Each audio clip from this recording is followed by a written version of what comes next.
আরবিতে 7 দিনের নাম।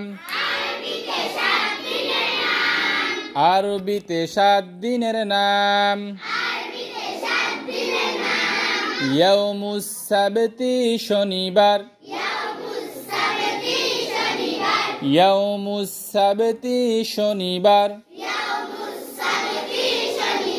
ইয়াউমুল আহাদি রবিবার।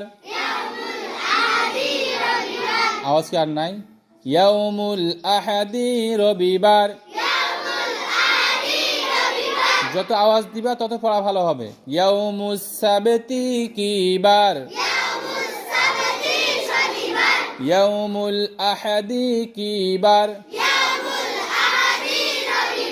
ইয়াউমুস সাবতি কি বার?